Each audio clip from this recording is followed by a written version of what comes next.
because all the doctors always said that that can't be cured. And you know, when a doctor tells you that can be cured, you're like, okay, what, I can't do anything about it. It's just how it is. But then one day, I don't know how, but I was always very skeptical of everything I heard. And I don't know what happened. Maybe it was the Louise Hay's book that I started to searching. I searched all over the internet about these diseases until I found one girl who wrote an article about how he cured it with her diet. And I think it was that moment when I started to believe that anything can be cured. And that was my, I don't know, that was my bright point or whatever. All right. And then when you cured your autoimmune diseases, what did the doctor say? I actually never, I mean, I stopped going to the doctors, at least with that. Well, I go if something is serious, but about autoimmune diseases, I actually stopped going because I saw that they were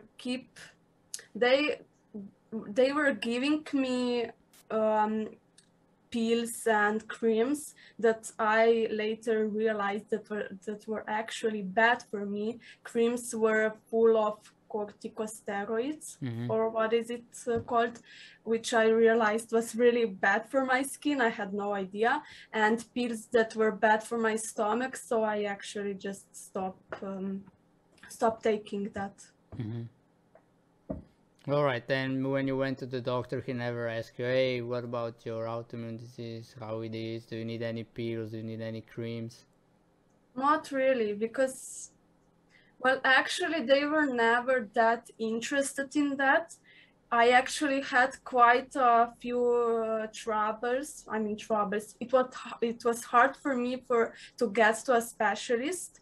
So I mean, my experience is that they are not really happy to send you to a specialist. That was my experience. So no, they never asked me about how this is going.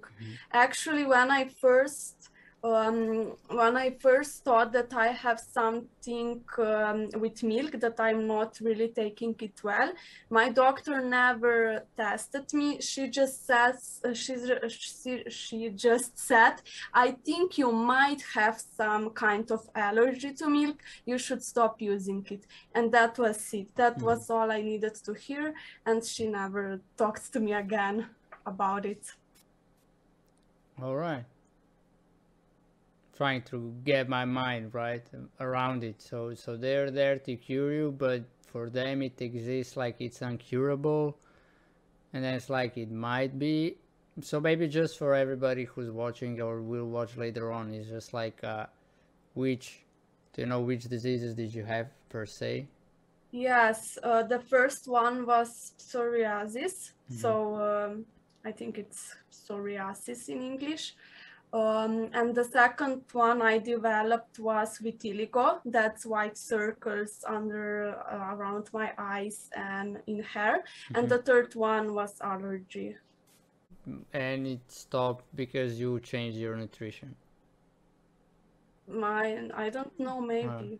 I'm just, if it goes in time, like. In my opinion, I would definitely say yes, but I can't, I'm not a doctor or anything. Yeah, I get that. But you change your nutrition and then it stops, and before it was Yes. developed. Yeah, that's what nice. All right, then basically now you're doing with your nutrition what is difference than before?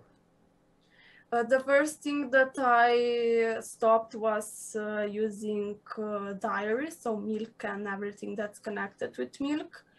Later on, I stopped. I mean, I never, even when I was little, I never liked meat, but it was like you have to eat some meat. So I sometimes ate mostly chicken and stuff, but now I stopped eating meat I mean, I don't eat it at all.